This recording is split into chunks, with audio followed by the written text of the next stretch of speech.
As-tu déjà entendu tu prends quoi au petit-déj? Ou encore, je t'offre un bilan bien-être gratuit? Voilà à quoi on reconnaît les commerciaux d'Herbalife. Et je sais plus ou moins de quoi je parle, étant donné que j'en ai fait un peu moins d'1 an. Autant de la consommation que de la distribution de produits Herbalife. Et c'est sur quoi on va revenir aujourd'hui. Yo, c'est Fit Batman, j'espère que tu vas bien. Et aujourd'hui, on se retrouve, voilà, t'auras compris, pour parler d'Herbalife. Alors, j'avais commencé à faire un podcast où je racontais ma vie, mais ça m'a vite saoulé. Donc, on va parler strictement d'Herbalife, de ce que j'ai pu en voir et de ce que j'en sais. Si vous voulez un podcast sur mon histoire dans Herbalife, on fera ça à part, mais sinon ça va durer 1 heure, 2 heures, je sais pas, tu vois. Donc pour parler d'Herbalife, on va commencer par parler de la qualité des produits, on va parler de comment tu deviens client, de comment tu restes client, de comment tu redeviens client, de comment tu vends des produits et de ce que ça te rapporte. Tu retrouveras dans la description toute la timeline pour retrouver les chapitres qui t'intéressent le plus pour éviter un blabla qui peut te sembler inutile. Et avant de commencer, j'aimerais prendre juste 20 secondes pour remercier les personnes qui likent et qui partagent, qui prennent 10 secondes pour faire ça. Pour vous, ça vous coûte rien, mais pour moi, c'est vraiment énormissime parce que la plateforme sur laquelle est le contenu, que ce soit YouTube, Facebook ou quoi que ce soit, s'il y a de l'interaction avec, elle va se dire « Ah tiens, c'est intéressant, je vais le montrer à d'autres personnes. » Et ça va permettre de faire grossir le truc. Et merci 1000 fois, je vous remercierai jamais assez. Donc on attaque. Comment on devient client Herbalife? La plupart des personnes que j'ai vues être clients, je suis désolé pour vous, mais en majorité, ce sont des personnes qui ont besoin d'un aspect social. Et on te le dit en formation, il faut vendre du social. Ces personnes, elles n'ont pas forcément besoin des produits qu'elles achètent, mais elles recherchent énormément ce côté social.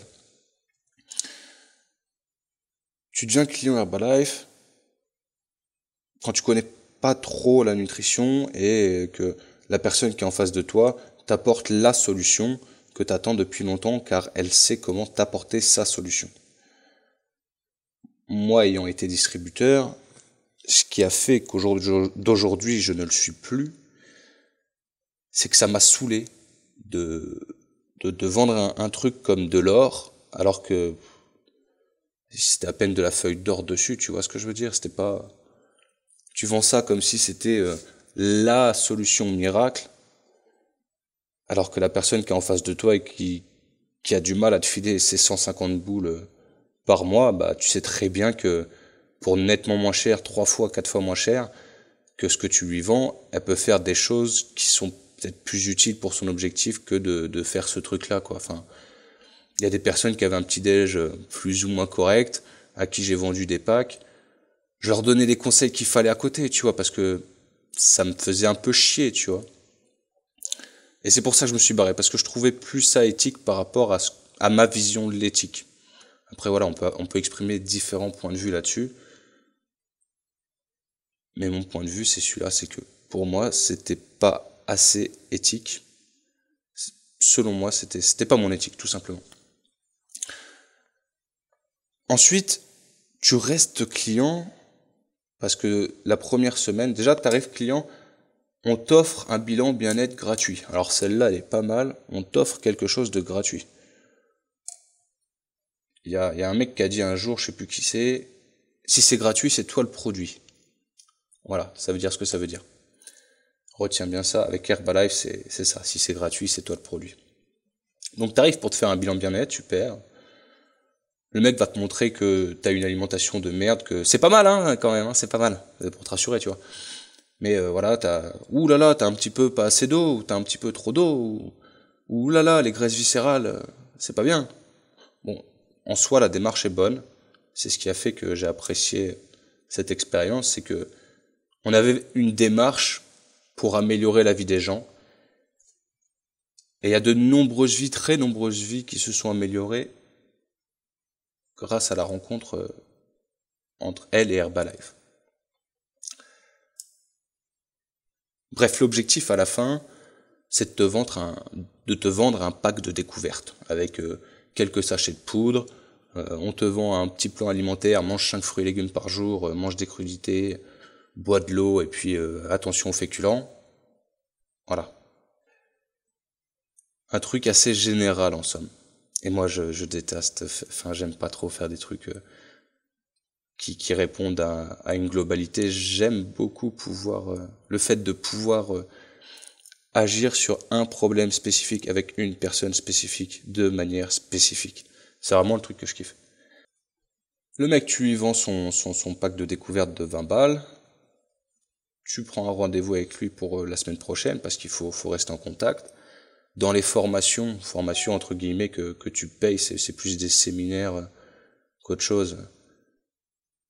On te dit qu'il faut rester en contact avec la personne. Ok, très bien, oui, pour constater l'évolution. Et puis voilà quoi, tu crées un échange. Au fil du temps, dans ces formations, on te dit qu'il faut créer une relation avec la personne, il faut y mettre du sentimental entre guillemets pour qu'il y ait quelque chose, pour que la personne n'ait pas envie de ne plus te côtoyer. Et te côtoyer, ça passe par consommer les produits, donc du coup ça te permet de garder un client un peu plus longtemps, tu vois. Ça aussi, client. Ils appellent pas les clients clients, ils appellent les clients challengers. Parce que ça fait mieux face aux clients. Comme ça, ils ont pas la pression d'être des clients, ils sont des challengers, tu vois, c'est tellement plus valorisant. Le langage, c'est beaucoup dans le langage Herbalife.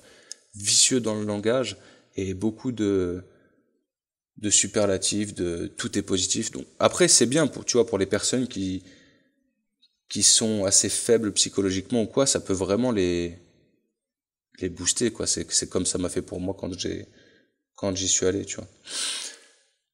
Pour en revenir ensuite au mode de fonctionnement, quand le client revient pour son deuxième rendez-vous, là, il faut lui vendre un pack d'un mois. Il faut lui vendre, je crois, c'est 130 ou 150 balles de produits. Un pot de poudre, un truc à l'aloe vera pour son ventre pour qu'il ait une bonne digestion, et un thé pour brûler des graisses. Voilà. En majorité, c'est ça qu'il faut vendre. À chaque fois, tu le tournes d'une façon différente pour que la personne pense que c'est personnifié et tout. Mais en règle générale, c'est pas spécifique, tu vois. L'objectif, tout le temps, pour le distributeur, c'est de vendre, quoi, parce que c'est ce qui paye comment dire, ses factures, c'est ce qui paye, c'est ce qui va payer ses vacances. Il y a tout un état d'esprit face au client et derrière le client qui est totalement différent avec Herbalife. C'est ça aussi c'est ce vice, tu vois, qui m'a fait partir, parce que c'est soit tu restes et tu deviens comme ça, soit tu te barres et tu peux enfin exister comme toi tu le souhaites, quoi. En plus, ce que je trouve bidon, c'est les plans alimentaires, tu vois. Le mec qui va revenir pour son nouvel entretien, généralement, il a perdu un petit peu de poids parce qu'il a eu un déficit calorique sur la semaine, s'il s'est bien tenu à son truc, il a eu une petite activité physique qu'il n'a pas forcément, donc du coup, forcément ça bouge. En tant que distributeur, on met ça sur « Waouh, c'est parce que tu as eu ton pack de 1 semaine, donc c'est trop cool, t'es trop fort. Et regardez, Michael, il est trop fort, il a perdu 1 kilo cette semaine. » Tu vois, tout le monde l'applaudit. « Wouh !» Bisounours. Et si Michael, il a pris 1 kilo, qu'est-ce qui se passe? Ah ouais, mais c'est ton corps, il fait le nettoyage, ceci, cela. Il y a toujours une excuse, tu vois. Il y a toujours un truc qui va te faire dire « Ah ouais, c'est vrai, bah heureusement que je t'ai rencontré, Jean-Michael. » Ça aussi, ça m'a un peu saoulé. Et après, ce qui est bien, tu vois, c'est que quand psychologiquement t'es pas bien, bah si t'es tout seul, tu vois, bah en rentrant chez Herbalife, tu trouves une équipe, tu trouves quelque chose qui te fait aller de l'avant, parce que les gens, ils sont en mode positif, tu vois, bisounours, bisounours. Tu vas dans les formations, ils sont tous là à sauter dans tous les sens, avec la musique, comme les trucs que tu peux voir un peu. C'est pour ça qu'il y a des personnes qui disent que c'est une secte, tu vois. Je pense pas forcément que ce soit une secte. En effet, ils ont des symptômes de secte, on va dire ça comme ça. Il y a des choses qui peuvent s'apparenter à une pratique sectaire. Mais après, je pense pas que ce soit une secte, en soi. Dans les formations, ils vont un peu te parler des produits, comment tu peux les apporter de la meilleure façon aux clients, comment tu peux, quels conseils tu peux lui donner, mais à aucun moment, comment dire, disons que je pense que les nutritionnistes, ils doivent rigoler un peu. Les personnes qui font des vrais programmes alimentaires, qui font des trucs avec du ouais, tu vas me prendre 180 grammes de riz parce que tu prends tel riz pour telle et telle raison, je pense qu'ils doivent rire de ça. Mais quand tu connais pas encore tout ce monde-là, et que tu arrives dedans, t'es juste des étoiles plein les yeux, plein de kiff, tu vois que tu vas pouvoir te faire de l'argent, tu vas dans les formations, tu vois des gens qui disent ouais, moi je fais plein d'argent, je faisais rien, j'étais comme vous, et demain ce sera vous. Ça donne de l'espoir, tu vois. Et donc, du coup, il y a des personnes qui le font, qui vont vendre des produits à des personnes qui n'en ont pas forcément besoin, qui vont argumenter, et leur vie va changer, tu vois. Tant mieux pour elles, tant mieux pour ces personnes-là. Mais moi, ça me fait chier, c'est pas en accord avec mes valeurs. Après, peut-être que les personnes qui sont pro Herbalife qui m'écouteront diront, bah, t'as des valeurs de merde, bah, va te faire foutre. Mais voilà, c'est mes valeurs. Je trouve pas ça éthique que de pousser au sentimental. J'ai vu des coachs faire ah comment tu vas machin, ah super t'as perdu 500 grammes et après venir à côté et dire putain il me saoule ce gros porc, tu vois. Ça c'est des trucs, enfin ça te dégoûte sérieux, ferme-la, dis pas ça. C'est pas quelque chose que je conçois, tu vois. Ensuite pour parler de la qualité des produits qui sont vendus, elle est remise en cause par rapport au prix. C'est ça le problème. C'est que par exemple, un pot de prot, le Formula One, là, le truc basique, ça, en moyenne, prix client, tu l'achètes à 50 balles. Selon les régions, il y en a, ils arrivent à te le vendre 60 balles, je crois, 80, 90. En général, c'est 50 balles. Sur eBay, tu peux l'avoir à 30, 40 balles, tu vois, en général, c'est 50 balles. Le mec, là-dessus, soit il se fait 25%, soit il se fait 35, soit il se fait 42, soit il se fait 50% de marge. C'est un chiffre pour te donner des paillettes, mais en réalité c'est un petit peu moins que ça parce qu'il faut compter les frais d'envoi de la boîte, il faut compter tous les trucs. Quand tu arrives là et que tu dis ouais j'aimerais bien gagner de l'argent, on te montre tous les beaux trucs et ouais sinon après pour les papiers, la fiscalité tout ça, ouais t'inquiète, on va voir ça, t'inquiète pas, vas-y vends. Parce que le mec qui te dit ça, plus tu vends, plus tu lui rapportes des sous, moins il en branle une, tu vois ce que je veux dire. Il a pas besoin de se bouger trop. Moi, le jour où j'ai compris ça, j'ai ralenti, j'ai dit c'est bon, je fais ce qui me fait kiffer et puis voilà, j'arrête ce truc-là quoi. Je fais ça, voilà. Les gens qui me disent ouais j'aimerais bien ce truc à balaf, tiens vas-y je t'en parle et puis si ça t'intéresse tant mieux, si ça t'intéresse pas je m'en bats la race. Et après j'allais pas forcément chercher des gens parce que ça me saoulait le mec qui te demande un produit pour vitre et toi tu lui donnes juste un chiffon. Ben, c'est pas quelque chose qui me plaît tu vois. Pour en revenir à la qualité des produits qui est remise en cause par rapport au prix, c'est le prix client. Parce que le prix d'achat, c'est 25 balles le pot de prot, 500 grammes. Bon, pour moi, ça me paraît honnête, quoi. 25 balles un pot de prot. Voilà. C'est correct par rapport à la qualité qu'il y a dedans. Après, il y a des ingrédients apparemment qui seraient remis en cause.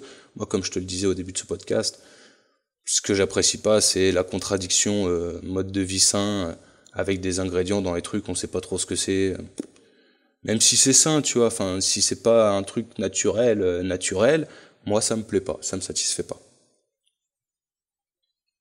Après, au niveau du goût, super bon. Franchement, j'ai rien à dire là-dessus. Il y a des petits édulcorants dedans, donc du coup, ça adoucit, ça donne un bon goût. Mais le problème, c'est que bah, tu gardes l'addiction au sucre, étant donné que c'est ta source de sucre, et puis bah, si c'est ta seule source, bah du coup, bah, t'as ta source de sucre, t'as ta petite drogue, et je suis pas fan de l'addiction au sucre. Au niveau des performances que les produits apportent, pareil, je trouve qu'ils sont corrects. Par rapport au prix client, ça vaut pas le prix client, mais ça, c'est une stratégie commerciale, afin que tu deviennes distributeur et que tu vendes assez de produits pour pouvoir obtenir ton 50% de remise pour pouvoir payer le produit au prix MyProtein ou Nu3 ou ce que tu veux, tu vois. Mais non, franchement, sinon les produits en eux-mêmes, la gamme sport par exemple, moi j'ai vraiment bien aimé.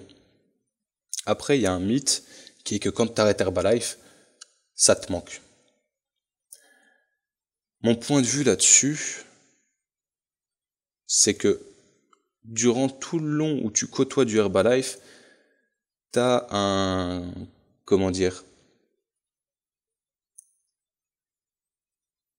une propagande de fond sur Herbalife, bien-être, Herbalife, bien-être, produit, bien-être, shake, bien-être, smoothie, bien-être, thé, bien-être. Et donc tu associes ton bonheur à ces produits-là, tu vois. Parce que tout au long de ton expérience Herbalife, on te fait remarquer qu'avec ces produits-là, tu te sens bien. Et donc tu valides ce qu'on te dit et tu l'ancres au fond de toi. Et c'est ce qui fait qu'il y a beaucoup de personnes faibles mentalement, psychologiquement, qui, une fois qu'Herbalife ils ont arrêté pour une raison XY, au bout de plusieurs mois, ils ont envie d'y retourner parce qu'ils n'ont pas encore compris que le bien-être, il est dans leur tête.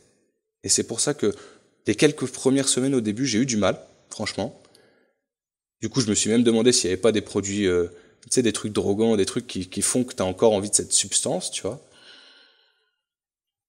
Parce que je mangeais bien et tout, donc il n'y a pas de raison. Peut-être que ça a augmenté mon niveau d'énergie, donc du coup, comme il avait réduit, possible aussi. Bref, quand j'ai compris que l'état de bien-être, il était dans ma tête et pas dans ce que tu consommais ou quoi, enfin, bien sûr, il passe par ce que tu consommes, tu vois, mais c'est pas une poudre magique qui va faire que. Donc du coup, bah ça allait mieux, tu vois, et au final, au fil du temps, bah, ouais, c'est bien ça ou autre chose. C'est plus tout ce qui va autour d'Herbalife généralement qui fait rester les personnes. Tout ce qui, le côté social, tu vois. Ensuite, pour parler de l'argent que tu y gagnes, moi, c'est ce qui m'a fait dire, ok, vas-y, je fais le truc et je vois une opportunité en or. C'est que quand tu vends, par exemple, un programme à 150 balles à quelqu'un, si tu as 50% de remise sur tes produits, ce qui est atteignable assez facilement en recrutant des potes à toi qui vont vendre des produits pour toi, enfin, ils vont les vendre pour eux, mais ça va te rapporter dans le sens où leur commande te rapporte. Quand toi, tu es à 50% et que tu vends un truc à 150 euros, ton CA, il est de 75 balles. On va dire, on va pas faire les virgules, les frais de port, les frais de cotisation sociale d'Herbalife, trucs comme ça. On va juste prendre ça comme ça, voilà. T'as 75 balles qui rentrent dans ta poche. Pour moi, c'est simple. Je me dis, en une semaine, je vois 20 personnes, je me fais 1005 sur la semaine. Tu fais 3 semaines comme ça, tu te fais un vrai bon salaire, quoi. Donc 60 clients, t'es bien, tu vois. Après, je me suis dit, c'est encore plus simple. Ces personnes-là, tu les aides à se générer de l'argent, donc, et du coup, tu les aides vraiment encore plus. D'une, tu améliores leur niveau de bien-être, et de deux, tu améliores leurs finances. Moi, personnellement, enfin, j'aime bien aider les gens, tu vois, ça me fait kiffer, ça te donne, je pense que c'est ça surtout, tu vois, ça te donne un sentiment d'importance à l'intérieur de toi, et tu te dis, ah, voilà, j'ai été utile, c'est cool, tu vois, moi, c'est quelque chose qui me fait vibrer, de me sentir utile, comme je l'ai dit au début, je sais pas, ou alors ça devait être dans le podcast que j'ai supprimé. Bref, voilà, j'ai tout de suite vu, ça peut rapporter facilement, jusqu'au jour où je me suis confronté à la pensée que je trouvais pas ça éthique et que c'était pas ce que je voulais faire. Non, ça me plaisait plus. C'est surtout tout ce que j'ai vu de derrière, tu vois, qui était en fait, plus tu progressais et plus on te montre comment attraper les personnes comme toi. Et au final, moi, en progressant, je me suis rendu compte que j'avais été un poisson. Et je veux pas être un poisson. Et donc, je me suis barré. Je pense peut-être qu'on est tous un jour passés par la phase du poisson et qu'on doit tous, quelque part, un jour passer par la phase du poisson. Mais moi, franchement, ça m'a totalement déplu. J'ai vu ça. J'ai pris ça pour une manigance. Et voilà, je me suis barré. Donc, pour te faire une synthèse, une conclusion, parce que là, ça commence à faire 20 minutes, ça fait un peu long. Je sais pas si toi, tu vas tenir. La qualité des produits. Moi, j'ai apprécié les consommer, j'ai apprécié les utiliser. Après, au jour d'aujourd'hui, je les utiliserai plus pour ce que Herbalife représente pour moi. Tu me les mettrais dans une autre boîte. Pour moi, c'est des produits comme d'autres. Voilà, point barre. Je pense pas qu'il y ait de meilleurs produits que d'autres. C'est ce que toi, tu vas apprécier personnellement. Donc, si tu veux, teste, mais garde bien à l'esprit qu'il faut que ton esprit reste à toi et qu'il aille pas dans les mains des personnes qui te vendent ces produits, tu vois. Parce qu'il y a vraiment des trucs très vicieux et qui me débectent. Niveau argent, tu peux faire de l'argent là-dedans. Si t'as aucune race à vendre des trucs à des personnes qui n'en ont pas besoin, mais que toi, il faut que tu payes tes factures, vas-y. Si t'arrives à leur vendre, tu pourras leur vendre. Et tu pourras améliorer la vie de plein de personnes. Si tu le fais évidemment pour les bonnes raisons, mais même si tu le fais pour les mauvaises raisons, je pense que les personnes, s'ils ont l'impression, si tu leur renvoies l'image d'un améliorateur de vie, d'un facilitateur de vie, voilà, ils vont la prendre comme ça et puis ils vont pas aller chercher plus loin. Il y a des personnes, les autres personnes prennent pas d'Herbalife, tu vois. Ou, enfin, je dirais qu'il y a 3 catégories, mais c'est pas, on s'en fout. Ensuite, pour ce qui est de la marque en elle-même, je pense que j'ai résumé dans tout le podcast. Je trouve ça très vicieux ce qu'ils font. Ils jouent sur les mots, ils jouent sur le discours, et c'est des forceurs, voilà, c'est pour ça que ça m'a pas plu. Je préfère 1000 fois des personnes qui sont sincères que des personnes qui jouent un rôle. Parce que c'est malsain de jouer un rôle, je trouve. Je pense qu'on joue tous un rôle différemment, tu vois, selon quand t'es en famille, quand t'es entre amis et tout ça. Mais jouer un rôle de là à dire des choses qui sont contre ta pensée, à faire semblant pour plaire, non, moi je suis contre ça, j'aime pas faire semblant pour plaire. Je plais, tant mieux, je plais pas, je m'en bats la race. Puis quand bien même je plais, au final, je m'en fous, tu vois. L'objectif, c'est de se sentir utile. Voilà, 22 minutes, ça commence à faire long. Je vais pas te donner de conseils sur la conduite à tenir vis-à-vis d'Herbalife. Je pense que tu peux te faire une idée avec ce que j'ai là, ou en tout cas travailler la tienne. Si tu y vas, c'est en connaissance de cause.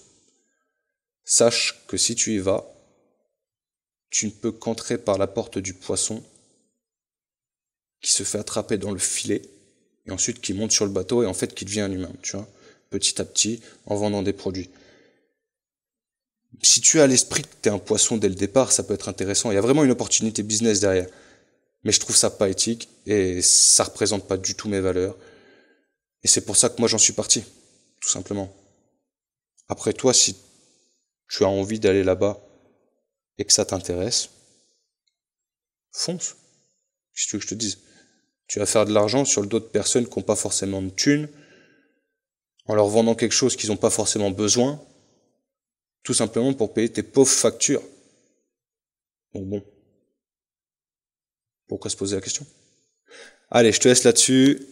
Tu peux mettre en commentaire ta réaction, ce que t'en penses, ton avis là-dessus, si toi t'as une expérience. Mets un like, partage. Merci. Ciao, ciao. À la prochaine.